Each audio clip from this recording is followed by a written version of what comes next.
రహదారులు బాగు చేయాలంటూ విశాఖ జిల్లా వైఎస్ఆర్సీపీ చోడవరం సమన్వయకర్త కరణం ధర్మశ్రీ 10 కిలోమీటర్లు పాదయాత్ర చేపట్టారు. తిమ్మనపాలెం గ్రామం నుండి చోడవరం వరకు 10 కిలోమీటర్లు రహదారిని మరమ్మతు చేయాలని గత కొన్నాళ్లుగా ధర్మశ్రీ డిమాండ్ చేస్తున్నారు. ఎమ్మెల్యేకు పలుమార్లు ఫిర్యాదులు కూడా ఇచ్చారు.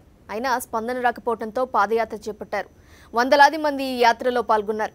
పాదయాత్ర అనంతరం చోడవరం కొత్తూరు జంక్షన్లో మానవహారం నిర్వహించారు. అనంతరం ఎంఆర్ఓకు వినతి పత్రం అందజేశారు. రహదారికి మంజూరు చేసిన నిధులను ఎమ్మెల్యే రాజు తన రియల్ ఎస్టేట్ వ్యాపారానికి మలుచుకుంటున్నారని ధర్మశ్రీ ఆరోపించారు.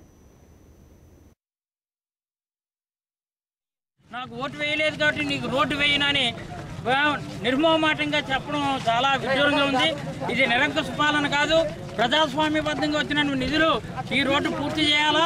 ఈ రోడ్డు పూర్తి చేయకపోతే మాత్రం ప్రభుత్వం కళ్ళు తెరిపించడం కోసం ముఖ్యంగా సంబంధించిన మంత్రులకు కూడా ఈ విషయం వాళ్ళ దృష్టిలోకి వెళ్తుందని, అధికారులు కూడా వెంటనే స్పందిస్తారని ఈరోజు పాదయాత్ర చేస్తున్నాం.